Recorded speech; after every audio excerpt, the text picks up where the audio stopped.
only mode. Good afternoon, everybody, and welcome to today's webcast. My name is Edward Wendling. I'm the Vice President of Marketing for ASI, and again, welcome to today's webcast on Communication Consent with ProgressCRM. Tracy Barrett will be your presenter today, and before she gets started, I would just like to give everybody a couple of housekeeping items. The first is that the length of today's webcast is going to be probably about an hour and a half long. Tracy's going to talk a little bit about the GDPR regulations up front. Then she's going to get into a little bit of training on how you can manage that within Progress. And then we'll wrap up with a little more GDPR. And at the end of the hour and a half is when we'll take all of your questions. So in terms of how you can ask questions, on the right-hand side of your screen is the GoToWebinar navigation pane. Near the bottom, you'll see an area called Questions. You can submit your questions through this pane. Or through this area of the navigation pane. At the end of the presentation, I'm going to go through the questions one by one, and Tracy will answer them. So during the webcast, at any time, if you have a question about something you see, feel free to submit your question in the question pane. And then also at the end of the webcast, we'll do another call for questions, so you'll have time to submit them during that part. And also, likely there'll be enough questions that you'll have time to submit them as well. So with that, I'm going to go ahead and turn it over to Tracy, and she'll get started. Thank you, Edward. Hello, everyone. So I'm here to talk about communication consent, ProgressCRM, and the reason why this is such an important subject at the moment is because of the changes which are coming into force next year. Many of you should know that May the 25th, 2018 is when the EU GDPR regulations become legislation, both across Europe and in the UK. The changes are going to have a large impact on how you use Progress and how you collect consent. So what I'm going to do is just quickly talk about what GDPR is. I'm not going to go into a great amount of detail. That there is the web address you can see there, where you can find out more information. And there are also a number of independent consultants out there who are working with a number of ProgressCRM organisations to ensure that they are compliant. But what we're looking to do here today is to ensure that ProgressCRM meets your requirements and that we deliver a suitable software solution to ensure that you're meeting the legislation regulations. So in terms of GDPR states that consent, and that is the key word in which we're looking at today, has to be unambiguous. And by that, it means we need to be clear. It cannot be assumed from any inaction, so therefore you must have been given consent, and it can be withdrawn at any time. So you need to make it easy for your supporters to opt out as well as opting in. Forced consent will become invalid, and your consent must be genuine and granular, and by that we mean detailed. When I was putting together this presentation, and this presentation I delivered in October at a seminar, I was looking around for additional information that I could give the charities, and I found this at the Charities Digital News website, which I thought was quite useful. It's just a list of 10 top tips for your charity that I just want to go through with you. And what we'll do is, if we've got time, is readdress how these are being processed in Progress at the end.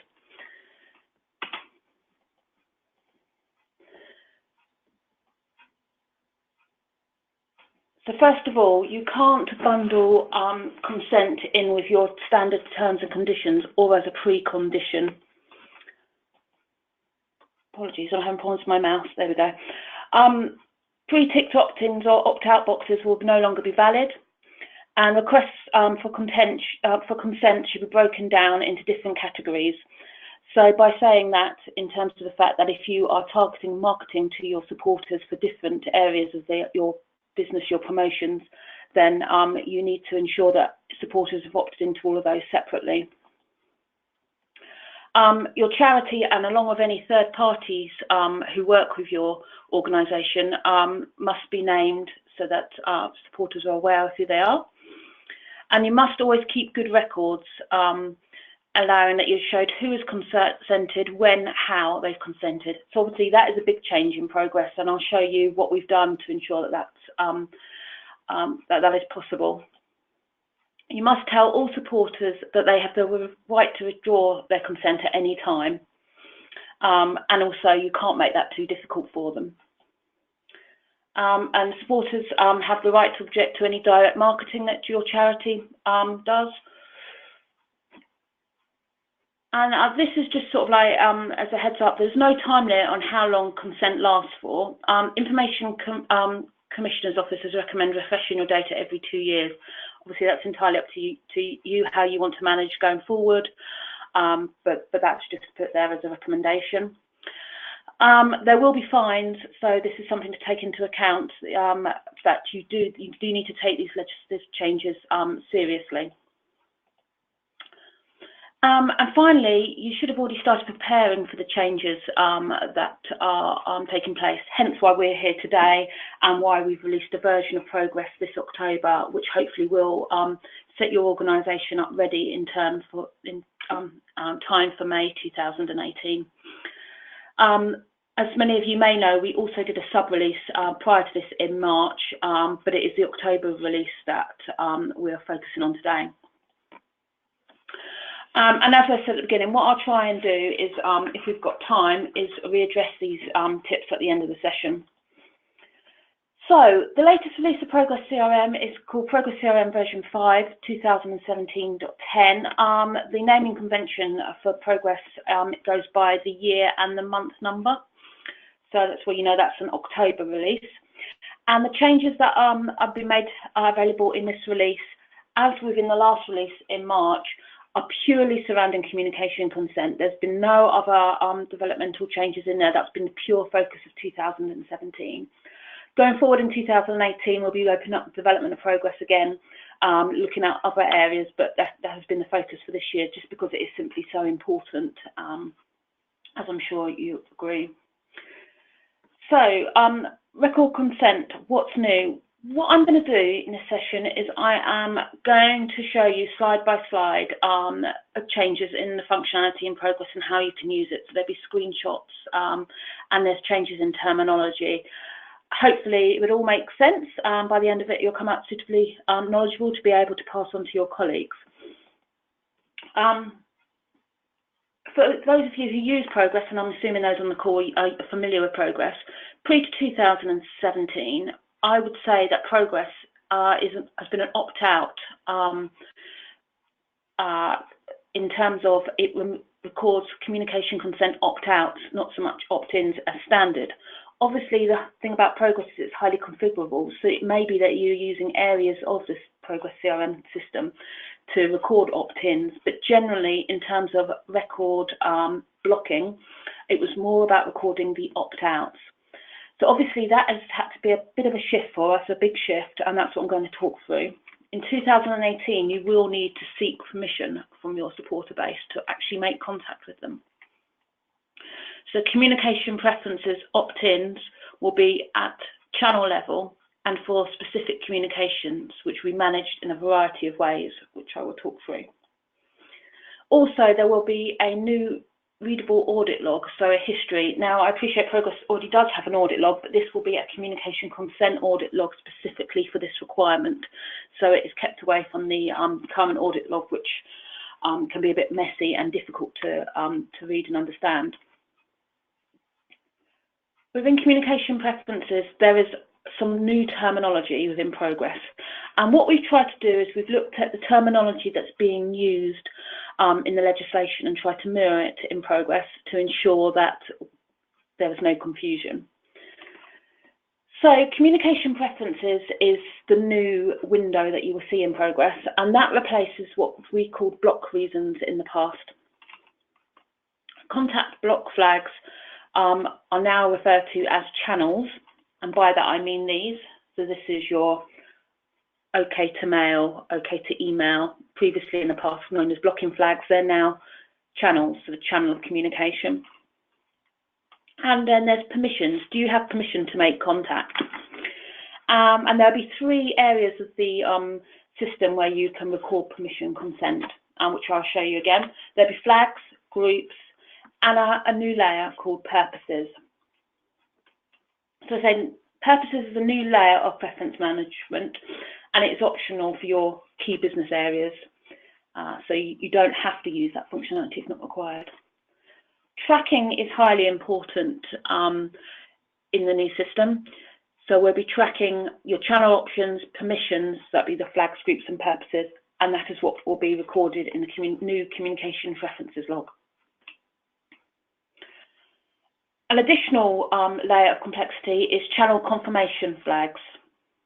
So this is new unconfirmed status while you establish ambiguous historical opt-in or opt-out data.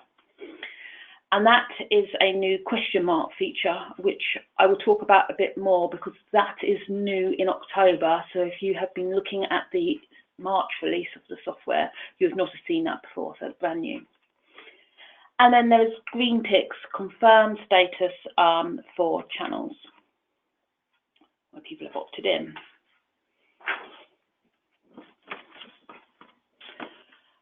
What I want to quickly do now is just look at the configuration. So when you install the latest executable, there will be a tiny bit of configuration to do in the front-end application, usually by your systems administrator, which will be done by one person to update the whole system. And this is where permission is held by security group level. So your systems administrator will need to amend this for each individual security group's number, depending on how many you've got those set up within your organisation. So the location of this configuration changes in security groups and managed security groups. And the way it works here is you drag and drop from left to right what you are adding to give that specific user group access. So here you have a new managed comms preference, drag it over to the right hand side, and that is now available for the systems operators security group in this example.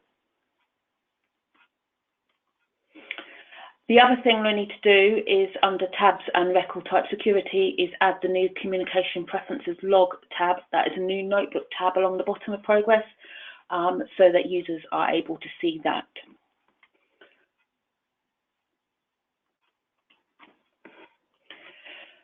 So what's been updated and what's new? In terms of looking at the front-end application, when you first install the latest XE, it won't look very different at first. It will just look more or less exactly the same. But as I said, the mail block flags, now known as channels, will show opt-ins as well as opt-outs.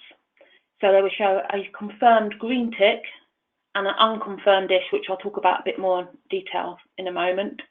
So this is a strip along the top of your name and address screen, where you in the past recorded block reasons. You're now recording opting-ins and opting-outs, as well as unconfirmed.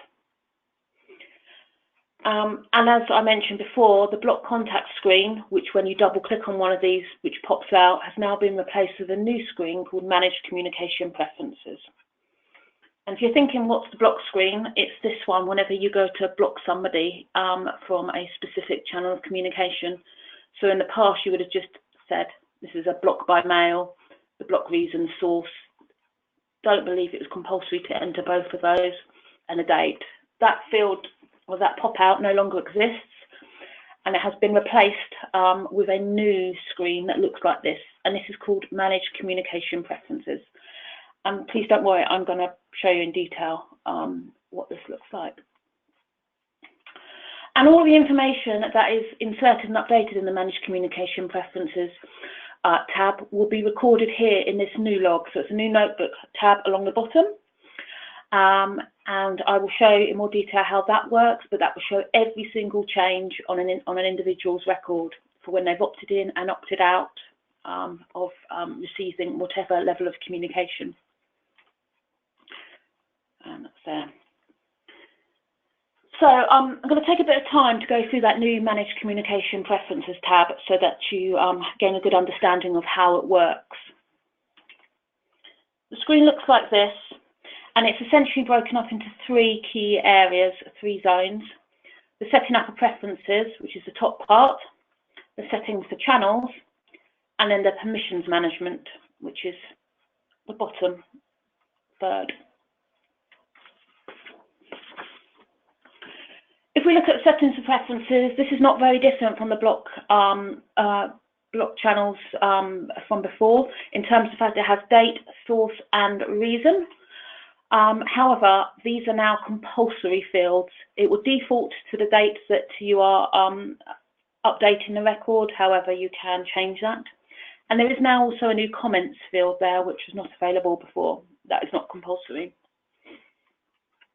If you're wondering where the reasons are set up, reason codes, that's under database lookup tables, and that's your leave/cancellation reasons. And if you're wondering what the source is the appeal source codes, which you see scattered all over the Progress database. They can be linked to contact history, recruitment source, financial transactions, a gift aid declaration, an archive reason. They are everywhere. So these are set up either under database lookup table source codes or under fundraising, administration, direct marketing campaigns, and appeal source codes. So these are your source or appeal codes. Either or both of those areas take you to the same location, update the same table. So the settings for channels, that is this section here, and this is your do not mails or your mails, phone, email, and so forth. Now, when you make a change here, you have to fill in the top part of the screen. You have to complete the settings preferences above. Then you set the channels, and then you have to press save in the bottom right-hand corner. If you don't press save, your changes will not be logged. Now, what I want to quickly do is take you away from the screen and just talk a bit about channel confirmation flags, because for those of you who are used to blocking, you will know there's never been a question mark and there's never been a tick before. So I just want to make sure that you are comfortable with how this works. So we're just going to jump away and come back. So channel confirmation flags, essentially the question marks. What I'm going to do here is show you how it looks in the Managed Communication tab, and then also what the front end visual looks like. So here we have a mail opt-in, and it's been confirmed. So they've confirmed to you that they've opted in, and the front end visual is a tick. So that is for new records which have opted in. Here we have a question mark email, and this again is an opt-in, but it's not confirmed. And so at the front end of the screen, this looks like this. It's not got a cross through it, but it's not confirmed with a tick. And the reason why it is an opt-in still, but it's not confirmed, is this harks back to how Progress database is used pre-2017, in terms of the fact that we only logged opt-out, so therefore, if it didn't have a cross through it, it was an assumed opt-in. These are essentially the records that you want to be targeting to see whether come May the 25th you are still able to contact them, and you need to get their approval for opting in. So this is your unconfirmed flag. An opt-out is simply an opt-out. So this is someone who's obviously told you before they've opted out, or they've opted out now. And then you've got a question mark opt-out. So this is one that you've got logged as an opt-out, but you haven't got confirmation. So again, this is historic data. So this is how the software looks prior to upgrading to the latest release. And all of these are on the front end screen. So just to reiterate here, these two question marks will look like this and like this on the front end screen. So this is Managed Communication Preferences in the background, and then the front end screen, how it look at the front. So the main channel opt-in changes, the March release showed opt-out and no other clear opt-in. So there, as I said, there was no green tick. Due to feedback we received from clients when testing this and at the seminars, it was felt that actually we needed to be a bit more clearer and we needed to have a visual opt-in, hence why we've now brought in this new layer of management for ticking and opting in. But obviously we have a set of data which is effectively in limbo, which we don't know whether they've opted in or they've just not told us, and they're the ones that we need to be targeting now. The other thing to note is here on the settings for channel in the March release, we did have the preferred contact method, which has now been removed from the managed communication preferences screen just to eliminate confusion. The preferred contact method, if you don't use it, is where you can select what method of communication, a channel of communication, a individual wants to be contacted via. So you can set that as mail, email, and so forth. That has got nothing to do with GDPR, so that field is still available on the front end of the screen, but it is no longer available from the Managed Communication Preferences tab.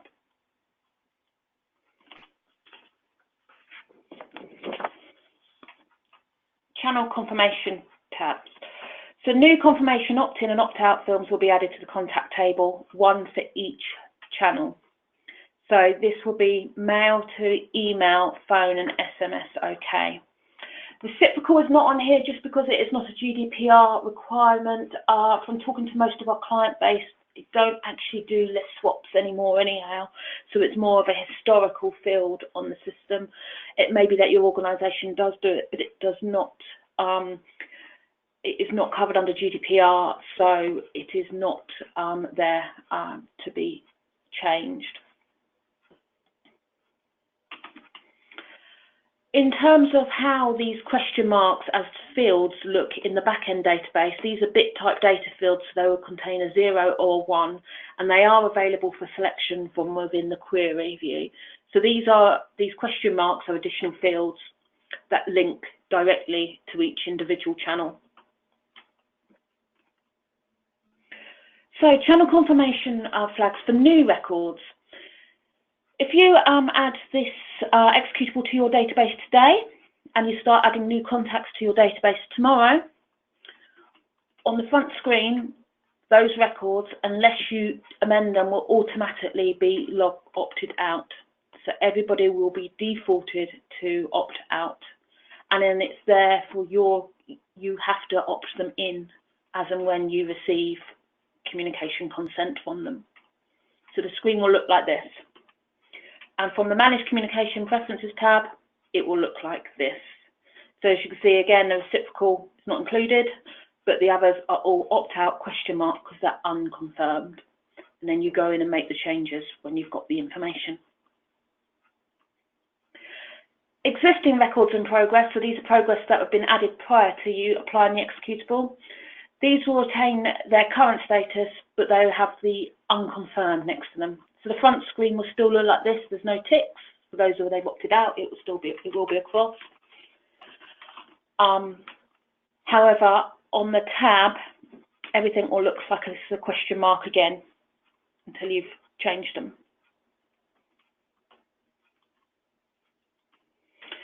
Channel confirmation flags. You may wonder why we've added this layer of complexity, but this channel confirmation flags, this question mark, is basically for you to use for your data for sorting out and prioritising your data in terms of targeting between now and May 2018. At which point, as of the 25th of May, you need to decide as an organisation what you are going to do with all your unconfirmed channels. From talking at the seminar, probably what is best is all those that have been unconfirmed is that you need to change them all to opt out. Obviously, I realise that's quite a scary process.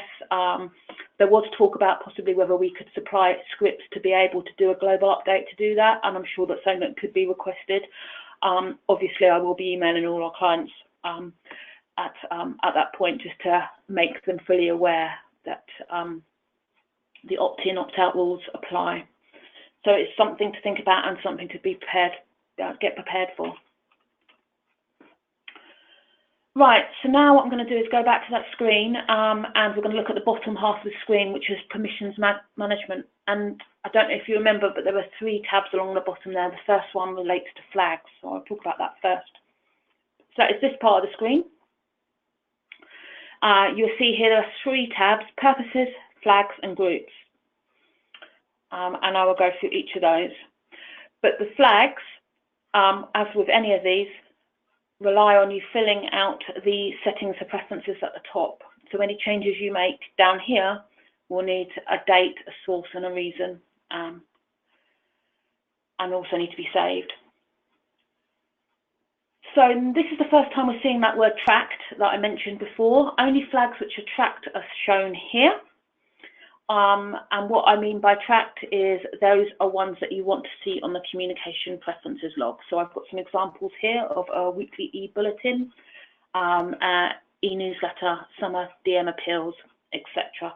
So these are maybe all different ways you are communicating with your supporters.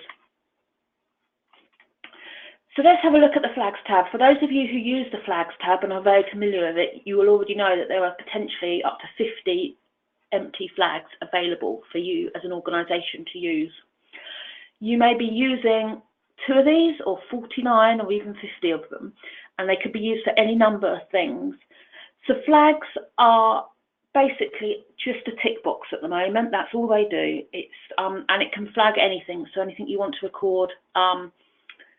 Here in this example, we've got some communication opt-in flags, we've got some volunteer information and some other bits and pieces that are just this organisation felt was useful to record. Now, what we can do is we can identify which of these flags relate to communication preferences, which ones relate to how you want to contact them, and set them to be tracked. So, as you can see here, these ones on, I don't know if you can see easily, but these 5 here on the left-hand side all have an asterisk at the end. That now means that those are the ones that are being tracked. So that is set up in the configuration. And flags, if you've not got them set up for communication consent, but you're wanting to use flags going forward for your detailed level of granularity that was mentioned earlier on for managing communication consent, you can do that. I would suggest setting them up as opt-in rather than opt-outs, because we are focusing on this being an opt-in system going forward.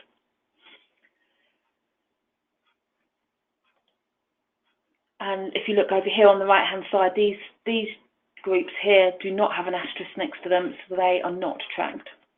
In terms of setting up of flags and tracking them, so not all flags relate to mailings and communication. Tracked ones are defined in configuration. So your systems administrator potentially will have access to defining the flags, and at the point at which you apply the latest XE, you will need to decide which flags, which you may already have, need to be turned on to be tracked, or which ones need to be defined, and this is where you'd do it. So it's under database configuration, customization, and labels, flag labels. And as you can see, there's a simple tick box there to track changes. And the flags is as simple as that. I'll just quickly go back.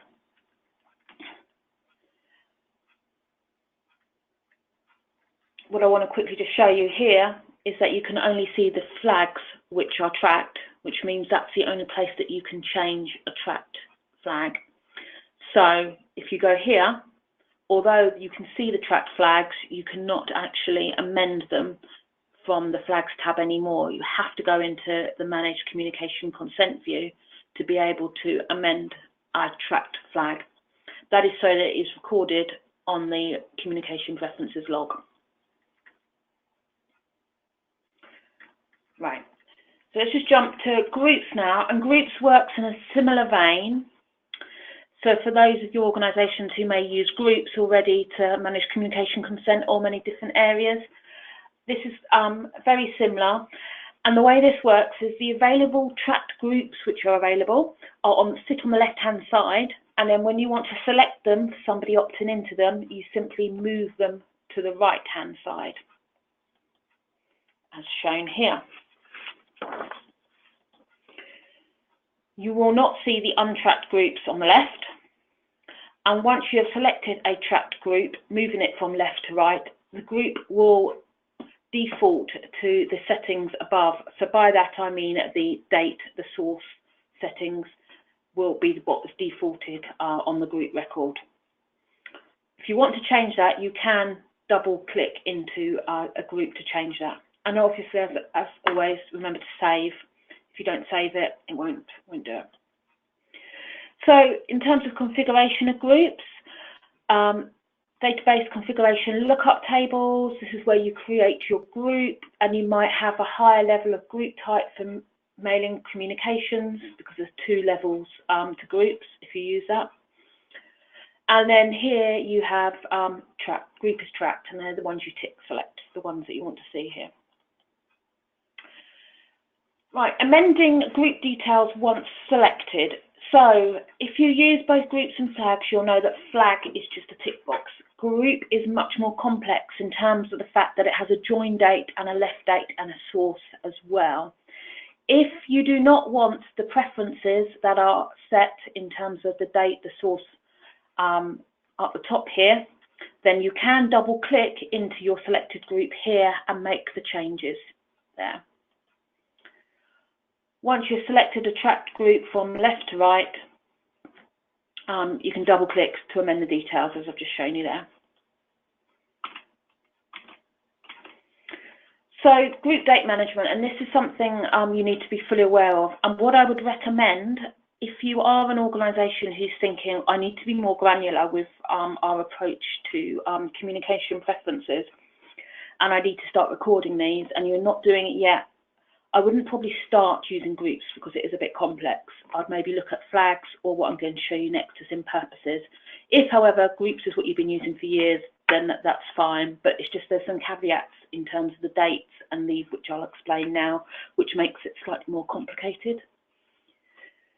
So what is recorded on the communication preference log in terms of date, groups and date management?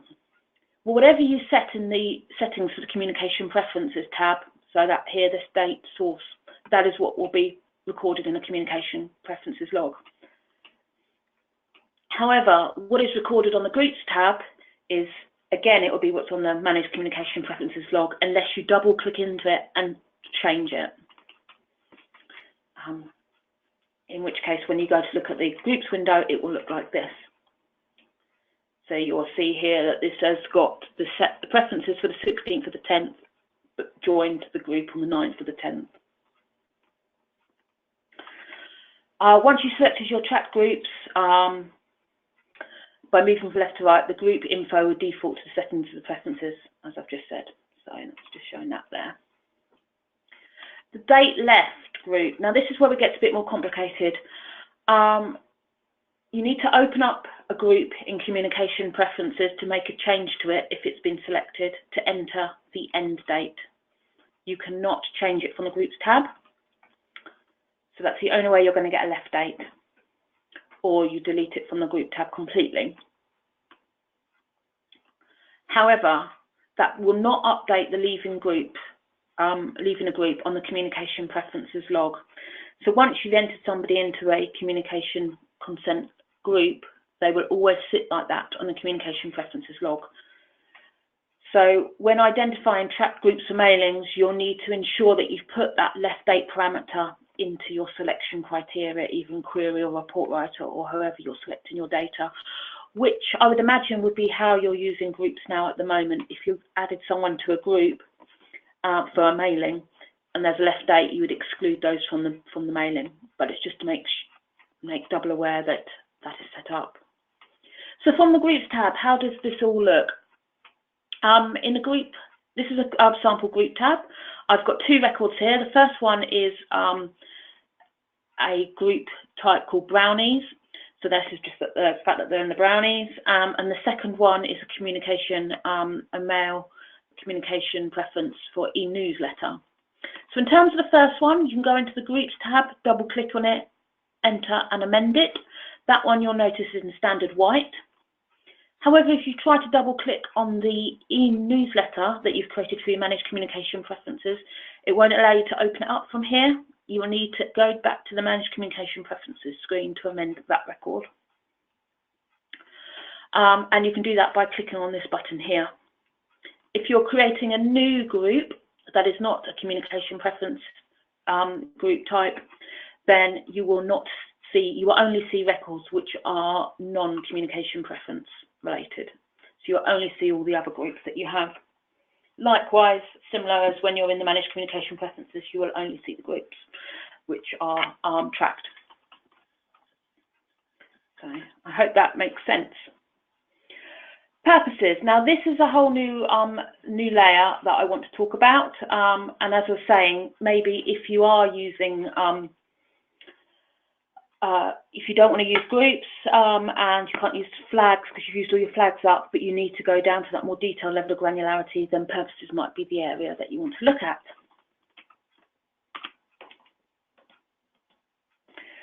So this is an optional feature, mind you, so is groups and flags. You don't have to use them. It's entirely up to you, but it's been made available. So it's a new additional layer for managing consent. In terms of how you access flags and groups, you can see them from the Flags and Groups tab. There is not an additional tab, notebook tab along the bottom for purposes. The only way you can see that window is by going into the Managed Communication Consent window. A purpose, we would imagine, is your organisation's business areas, so key reasons where you may want to communicate with your supporters. It's optional, and there are 3 ways that you can manage this. I will show you them all. First of all is not with own channels. Second is with own channels for recording. And the third one is just completely ignore it and not use purposes at all. Not with own channels. So here, I've opened up the Managed Communication Preferences window again. We've got the settings at the top with the date, the source, the reason. You've got the channels underneath, and they are the channels which are globally applied to your data. And then I've defined 3 purposes that my charity might want to communicate with its supporters. So there's campaigns, policy, and then I've just put one called testing. And as you can see, they're all defaulted to question mark at the moment because they've not been confirmed in any way. So this is showing not with own channels, and the reason why this is showing not with own channels is because this is using the channels which are set above the selection. And again, you need to press the save button, which is out of this window here.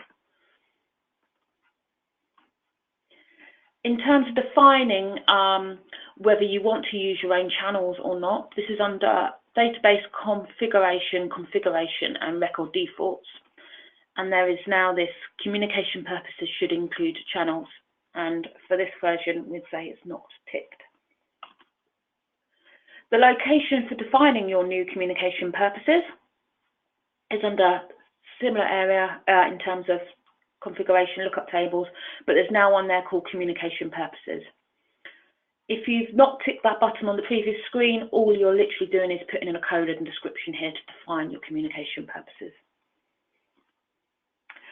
With own channels for recording is a bit more detailed, it's a bit busier, so it really depends on how busy your organisation is in terms of how they're communicating with their supporters.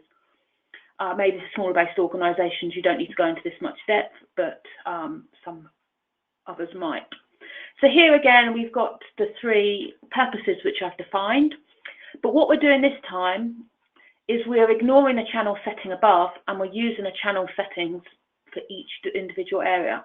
So it may be that somebody has said they don't want to be communicated by mail, but they don't mind specifically for one of your business areas. So this is where you would set up channels according to each individual purpose. So you'll recognise the screen from before, but this time you want to tick saying that channels should be included.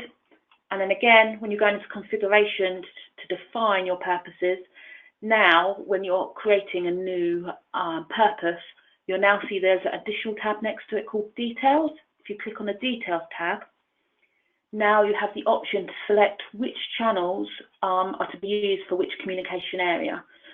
So here you'll see that I've only selected 3 of the channels for the campaigns, for example. So you can define, if you know that you're only ever going to contact supporters via 1, 2, 3 methods, channels, then you can set that. And that's why here under campaigns I haven't got SMS available, but I have for policy and testing. So I hope that makes sense. But here to reiterate, now you can define this how you want, but I think our way of thinking was if somebody's opt out to mail at top level channel, but they've opted in for purposes, then that supersedes the channel above. In terms of accessing the communication preferences tab, which is defined by this icon in Progress, the same before when you are updating and accessing the block reasons, you can double click into any of the channels above. And this is on the front screen of Progress. From within flags, if you want to amend a flag and you realise you can't because it won't let you, but it is a communication preferences flag, you can click the button there, it brings open the same screen. Again, in groups. And then from actions down the bottom here, we've got manage communication preferences. And just to reiterate, purposes doesn't have its own tab, so that's only visible from within the manage communication preferences screen. The communication preference log. So the whole reason why we are recording all this information is so it's all recorded in an audit log. So you can go back and see when someone's opted in and opted out, and have a history if it's ever questioned or if you're ever audited. So this is showing you what communication preferences have changed and when. And these will be changes to the tracked groups, the flags, the purposes, the channels, any of those changes. So here, under item, it will say what the area is.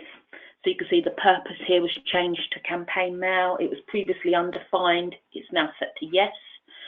And the one below that, if you can see, is Group E newsletter. They were not in the group, and then they were now in the group, and then channels. You can see the different areas and it's recording everything. I would recommend ticking the hide no changes for just general looking. And you can collapse and expand on dates. And then over here, it will tell you if you have got it collapsed, you can see how many comments in there. So when you open it, you know there's 2 listed underneath there. And you can filter.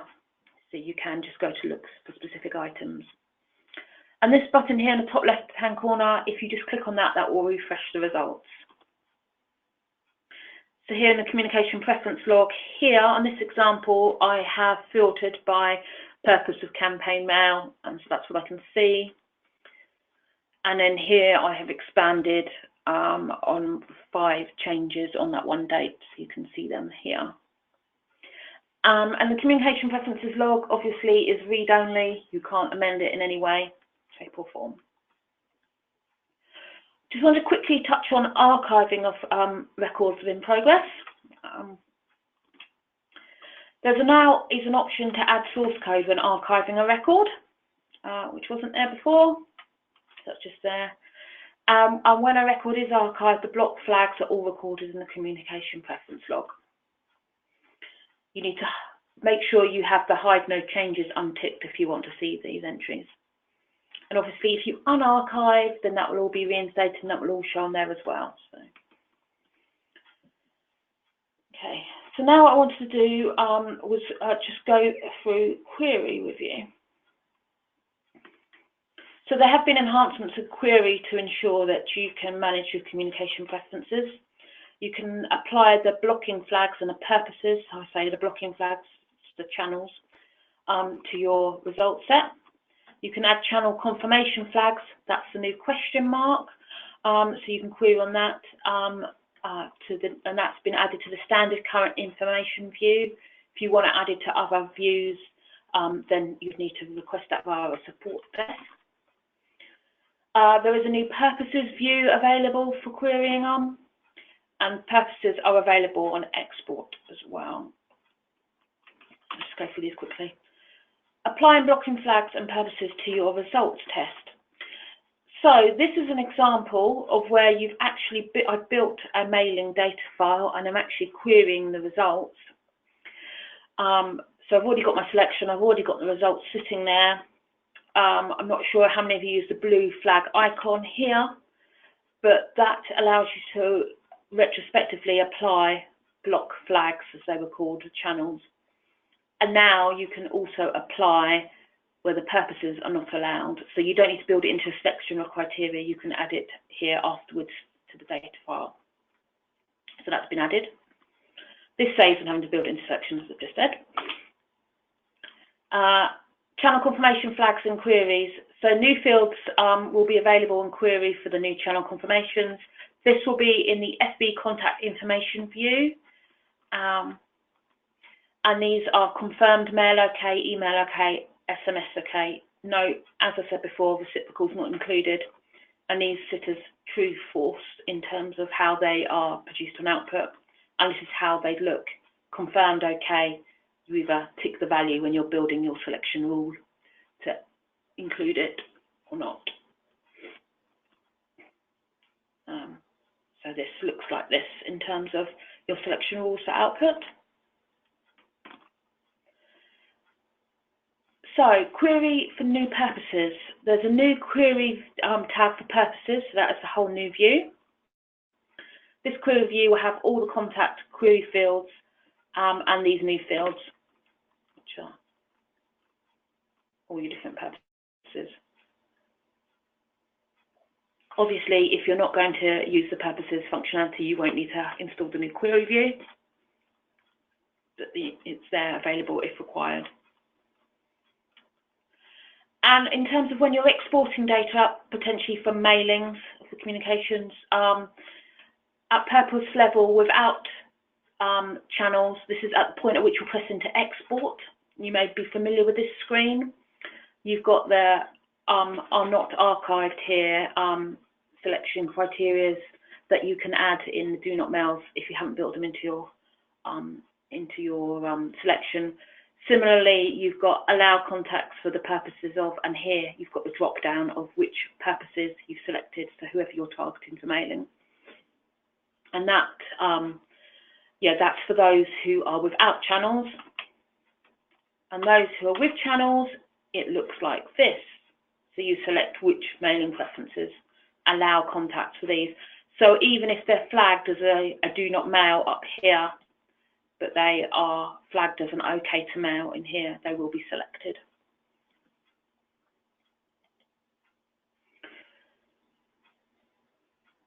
Direct marketing. So communication preferences in direct marketing. In segment builder, under selection rules, communication purposes are now available. So this is your selection rules. You've got the campaign, mail, campaign, phone, for example, for your purposes, if they've got an associated channel connected to them. And this is under fundraising administration, direct marketing segment builder for those who use this area of the system. And it's a new field under the general tab for communication purposes. Obviously, if you're not using the channels that are linked to the purposes, they will just sit there as the purpose on their own without the associated channel. So here we've got events, mail, email versus just events. New purposes field has been added to the DM segment builder. Return a string of verified purposes that will look like this, for where you've got this in your communication preferences view. And the string can be filtered in a segment builder to make it more manageable for use. That's what the data results look like. So hopefully that will make sense. The data protection report, obviously as we're dealing with data protection, we've needed to update this. Don't know how many of you use this as a data protection report. It's quite a good way of just getting a quick look of all the data you've got on the system for a individual supporter. But in here, under configuration, you need to just the tick box. I can't remember if this is defaulted as standard communication preferences are opted in, or if you need to go in and add them in. But then it will show you what communication channels and preferences have been added in. Obviously, you've got your flags and your groups already available in there. Okay, so supporter, and then we'll go on to the import utility. I think I'm actually making good time, so we might catch up a bit on time. We might finish a bit earlier. So So in terms of the import utility changes, so this is accessing importing data via the import individual tables within Progress. So that it's the import utility that updates name and address, flags, groups, all individually. This is not the finance payment file process routine area where we have to write a PFP import process for you. This is the out-of-the-box standard import utility where you can build your own import structures via wizards. The first thing to say here is there are no new import wizards. However, we have updated the name and address import wizard to include channels and to ensure that the date, source and reason codes are mandatory when inserting name and addresses via the import wizard. If the channels are not specified on the import, they'll be blocked as standard, similarly to if you are adding a new record into Progress and you don't specify, they'll be blocked as standard. The Update General Purpose Wizard is used for flags, and the Update Group Members is used for updating groups. Existing database contacts, the mailing flags, are showed unconfirmed until they're updated. The tracked groups and flags will be updated, and they will also update the communication preference log. So the import utility is inserting as well as updating that log. But it is worth noting that purposes will not be updated from the import utility, and there's very good reason for that. The purposes are defined by your organisation, and however many purposes you want, I only use 3 in the example, but obviously you could have, I don't know, 20 purposes if you felt the need, although that would look very busy.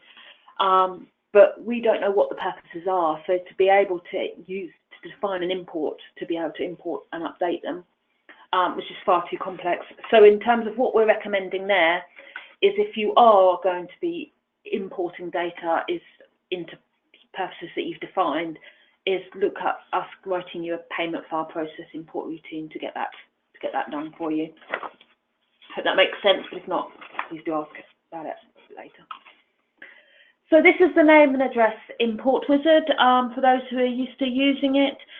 So you set it up as normal, database utilities import, identify the name and address import you're using. As I said, communication flags will default to N, and the communication preference log will be updated, or you can overwrite it by entering compulsory fields, which are the date, the source and the reason. The comments is there, but it's still optional. And that is all defined at this front end stage, so you are updating this information for the whole of the data file, and that is what would be fed into the comms preference field. If that information is contained in the source file and it differs and it's updating different areas in the database, that will update the different areas differently. But in terms of updating the communication preference log, that's all defined by this front end fields at the beginning. The channels are included as part of the mapping process. As I said, they'll be defaulted to N, but you can change them. You've got those all here. Update flags, that's the update database one. So why are we using update rather than import? That's because the flag records have already been created when the contact record is created. So here again, you need to set the date, the source and the reason. Now there is a limitation. If you use flags and you are updating flags via your import utility, which are not tracked flags, so these are ones that are not affected by the communication preferences, you still need to fill in this detail here at the bottom. Just fill it in with anything it's not actually going to be used. It's just a way of getting to the next window. You cannot get to the next window without completing this information. So you just need to be aware of that. And the same caveat for groups as well. So here on the groups, you're going to use the group member wizard import. Set date, source and reason again, and that's for the whole data file. And I said there's again limitation here in terms of the fact that even if your groups are not tracked, they need to be set but won't be used. Import summary. So new name and addresses need to insert the communication preference details or default to blocked, and the communication preferences log will be updated. General purposes update for flags, user group members, import for groups, and purposes you cannot update via the import utility. Hopefully that covers everything on import. Now I wanted to quickly go through the record merge. The record merge is a standalone utility. This was updated in June after the first communication preference release of Progress in March. And it hasn't changed since then. So if you are using the June release, then this should all look familiar. What I'll do is just quickly give you a bit of an overview, shouldn't take long. So record merge utility. The record merge utility merges two identified duplicates on the database. It will retain the data from two individual records into one single merged field. You can run this manually or you can run it via process. It's best to not allow Progress to make the assumptions, so it's best for you to check. So for those of you who have used this, you'll be familiar with the screen. Hopefully the next screen will show it a bit clearer.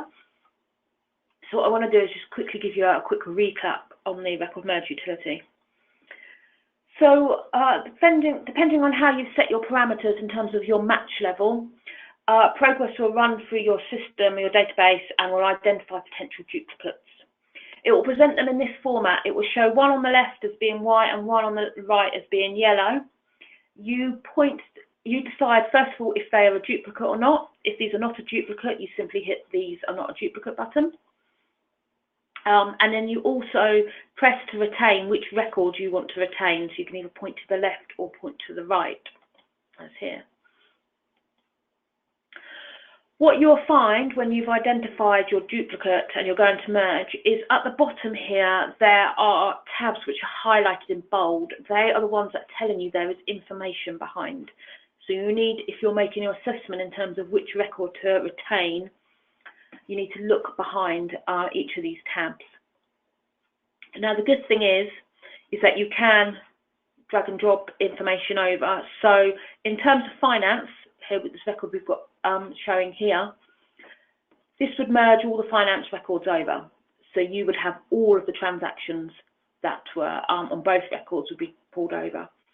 However, fields where it's a singular field, like for example phone number, on the record that you're retaining here there is no phone number, but the one you're getting rid of there is, you can literally drag and drop and pull that over to the record you are going to retain. So there is an element of manual intervention. It's worth saying you can also delete a record if you don't want it to merge. So if there's a duplicate in there, you can do that on these records which are line by line. And then when you're happy with the record that you're retaining, so in this case the one on the left, and it's got everything you want, you can simply merge the record. As I said, you can drag and drop that telephone number over. And once you've done that, when you go to look at that record, if you go to look at the old record, it will tell you it's been merged with record number so-and-so, so-and-so. And when you go to look at the record you've retained, it will be a slightly different colour to the records that have come from the previous record, and it will always show what the previous record number was. Anyway, that is a quick training lesson in record merge. But what I wanted to show you was in terms of communication preferences and how it looks. So tab here at the top will be communication mailing preferences, and this will bring up this tab down here at the bottom.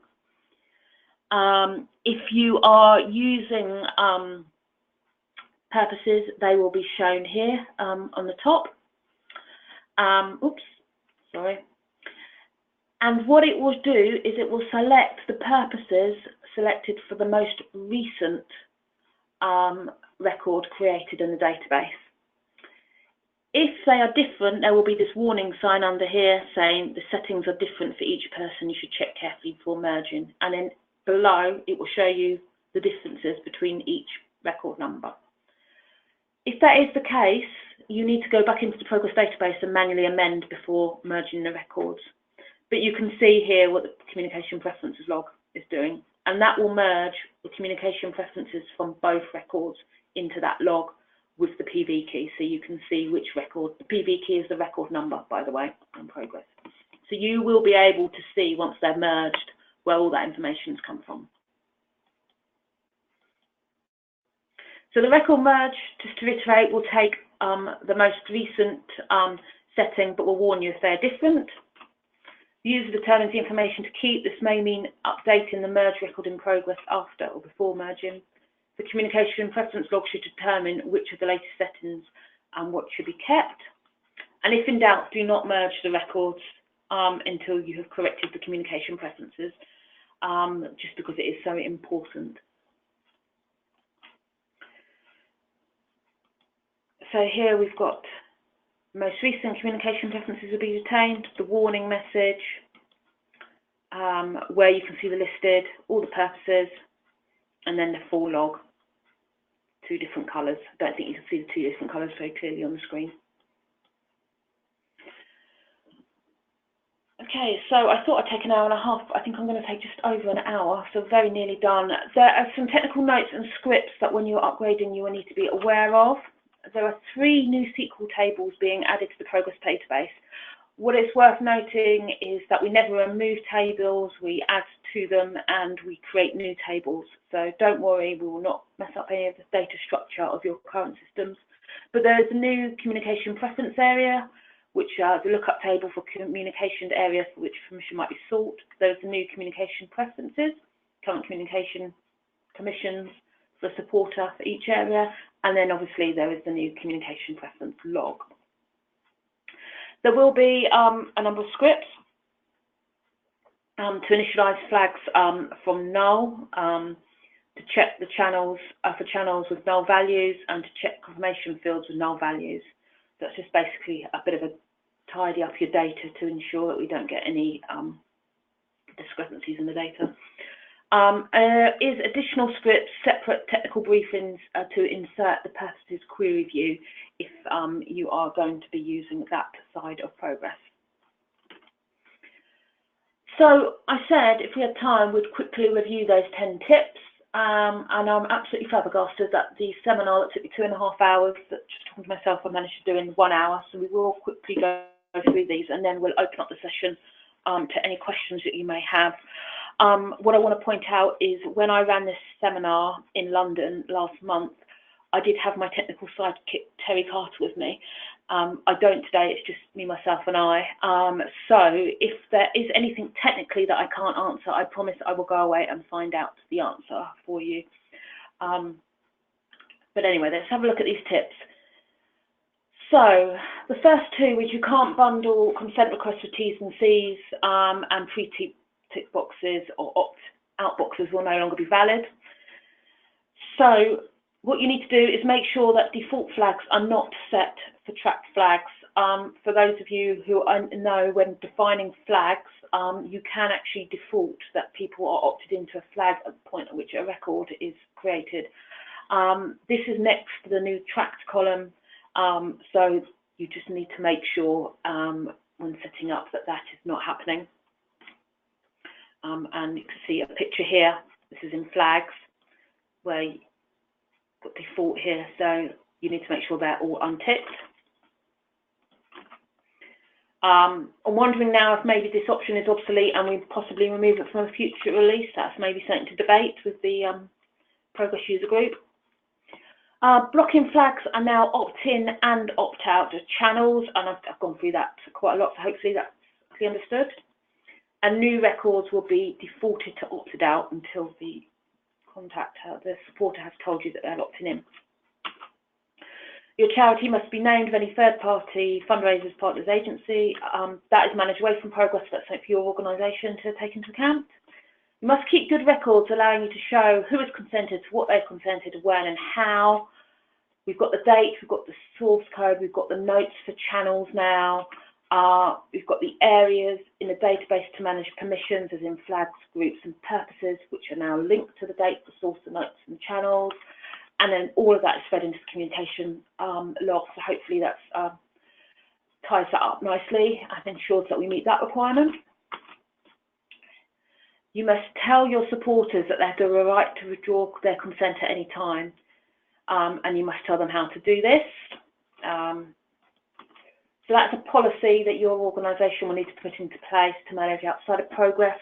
When I ran the seminar, there was a bit of chat within the room about whether it might be useful to have a expiry date similar to gift aid on the Managed Communication Preferences tab. Obviously, that's not a requirement yet, it's not a legislative requirement, but it may come into play. So that was discussed, and I think that we will be opening up to the user group to decide whether they want that as a change in future releases. Supporters have the right to object to direct marketing. Yep. So you could set direct marketing as a preference in flags for groups or purposes to record as an opt-out, if you don't already, to make sure you covered that one. This relates actually to what I just said a moment ago about no set time limit. Although there isn't a field available, you could use query to identify when people gave permission and follow up according to your organisation's policies. So if you do want to go that 2-year rule, you just need to say the date at which they opted in or out. So you could use that.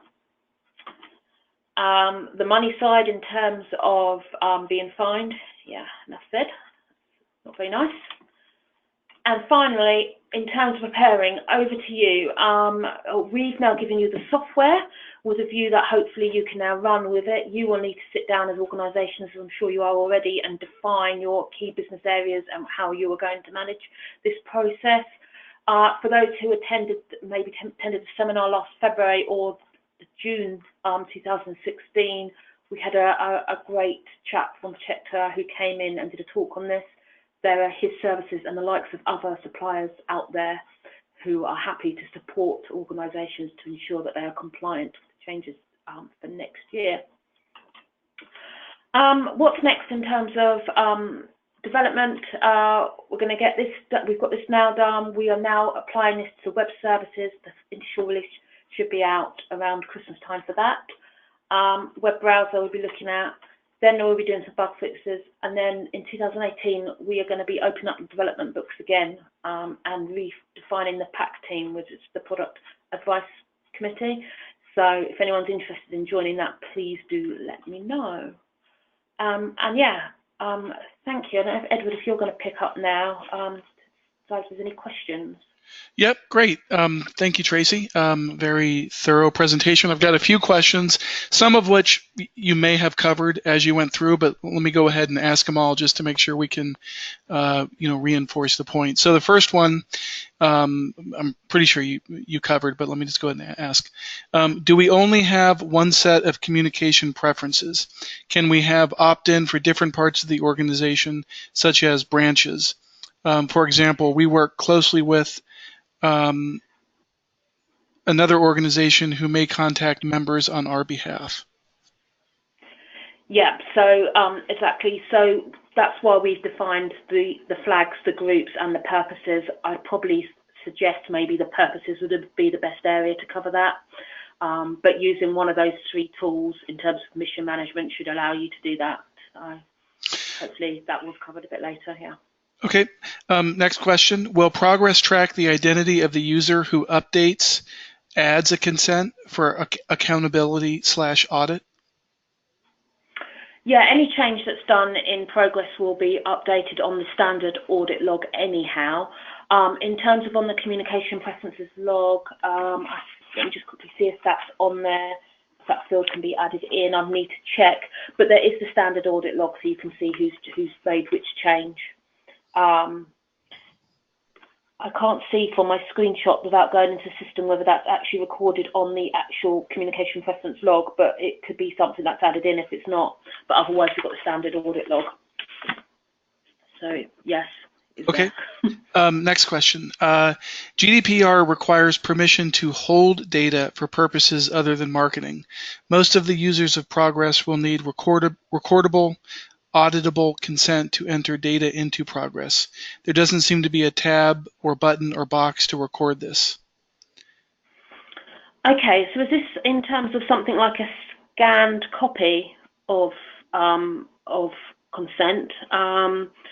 because we did wonder whether this would be a requirement, and when talking to our GDPR expert, it wasn't felt that it was needed, provided there was the backup of held elsewhere. It could be something that's put through as a development suggestion. Otherwise, it could be recorded as a contact history record, because you can attach files to a contact history record. What we have done in recent years with gift aid is add for scanned copies of consent to be logged in. So it's something that possibly could be added as the product is developed. But at the moment, I'd probably say it needs to be recorded in contact history if that was felt to be a need. But that's something I will look into. I assume these questions, Edward, you'll be able to pass on to me written down, so I've got. Yes, yes, including who asked them as well. Perfect. Okay, next question. Does this assume that we would have to keep a record of the email that someone sends to opt in or opt out as evidence, or can this email data be imported into Progress and stored under records? If you're wanting to do that, again, you can import it and store it, and you'd need to store it in the contact history record. It would not be directly linked to the communication preference tab. That's potentially what you've got the comments for, so you could point to that. So there are ways around doing that, but in terms of actually attaching a record to the communication preferences view at the moment, that's not possible. Next question, and I'm not sure if this has enough context for it, but it says, what if we have not received communication permission? This was asked about 13 minutes ago. Well, you've got between now and May the 25th to contact your supporters, asking them if they want to receive communication. But as of the 25th of May, if you've not received it and they've not opted in, then really you should not be communicating with them. So this is where there's a bit of an uphill battle in terms of between now, your supporter base, and May the 25th. Is now's your time to start asking them and hoping to get answers. Okay, next question. How is the question mark represented in the underlying tables? And then in parentheses, you said 0 for opt-out and 1 for opt-in. Yeah, so that is, it's a bit field. It's just the 1 byte, so that's exactly what it is, and that's visible on the communication preference table and available in query, so you are able to select it there. So it's just the tick in query is the 1 and the 0 is the blank. It's set there as an additional field on the table. So next question. This is. I can get a lot of that from the SQL tables if you want. So if that's helpful. So this next question is a follow-up to I believe, or I was asking about if you haven't received communication preferences. So as a follow-up, someone said, so if we contact members and they do not reply, do we automatically block them? Or can we say in our contact to members that if we do not receive a reply communication from us, actually I don't quite understand that sentence. I think with members it's slightly different. So you have, you can contact your supporters and your members for administration purposes. You know, if there's a genuine issue like maybe a direct debit or a gift aid declaration's about to expire, for admin purposes you can continue to communicate even if you don't have the opt-in. What you can't do is communicate with them for a different reason. So if they're members, I would say you can contact them about their membership renewal and so forth, but you need to, if you're marketing then another area of the business or an event, then that's where it may be. It really depends on the terms of what your membership subscription is. Obviously members are slightly different from just general donors. So so on the kind of following up on that, Tracy, just to clarify, I think the question is, basically when contacting members, can we say if you don't reply, basically like an opt-out, you know, if you don't want us to communicate to you, let us know. If we don't hear from you, we'll continue to communicate. No, you can't do that. You can't assume consent. So if you say you don't reply, then you can no longer contact them. You've got between now and May where you can ask them again and again, unless they specifically say stop. But if they don't reply, then you can't assume that they've given consent, so you can't do that. That's where it gets a bit difficult. And there is a few, and I can't remember the terminology, but if it's someone that you've had a long-standing relationship and you've continuously sent them a newsletter for the last, say, 15 years, then there is a term in GDPR that says that possibly you can continue that. But I'd need to look into the detail of that, and that's where I get a bit worried in terms of the fact that we're just providing the software. In terms of the nitty-gritty like that, is probably you need to go to a data protection guru, as it were, someone who we can't offer general advice like that, I'm afraid. Okay, so kind of related to that, what about legitimate interest? So someone giving money, we send them our newsletter. Someone's a donor, can we then communicate with them? Yeah, this is that was exactly the word I was just trying to think of just now, and I did a complete mind blank as in terms of legitimate interest. And there is some scope for that, but we would definitely recommend that an organisation independently goes and seeks advice from that. We just can't sort of give that advice out. Right. Sorry. So back to more of a software question. This is, and Jonathan, if you're listening, if I don't say this right, give it a second, give it another try through the question. What he's asking is back to what determines the question mark is displayed in the underlying table, and kind of expanding on it. Is the column null if the consent is unconfirmed? Does that make sense? Is it null? I believe so. I'd need to check with Terry. I believe the null is a 0. So, but I'm not sure. Let me check. I understand the question. Yeah. I just don't know the answer. I'll check that I'll get Terry to check that. Our technical consultant to check that and come back. Jonathan, if you're still on, we have record of you asking this question, so Tracy will be able to follow up with you. Yeah. Okay, we're to the end of the question, so let me just make another call out. If you've got any questions, or if you had submitted one, there were a couple that look like they indicated we'd answered it throughout the presentation, so I didn't re-ask them. So if we didn't get your question, or you have a second question, please, a couple minutes here, last chance to ask them. Okay, one more here. Why is the communications preference read only? If you make a genuine mistake, it cannot be amended. The log is read only because it is relying on changes in the system. If you make a genuine mistake, you need to go back to the part of the system where you made the mistake. So you need to go back into the communication preference log and make the amendment, and then it will be rectified on the log. So if you opt somebody in and you meant to opt them out, it will show as opt-in, and then you go back and you opt them out, and then you can put in the comments that that was a user error. But you need to have a log of every change. We can't have people manually amending the actual communication log. So whatever's entered into there can be amended somewhere else in the system of the area that it came from. So you just need to go back to the source of where that was entered incorrectly and change accordingly. Does that make sense? Yeah.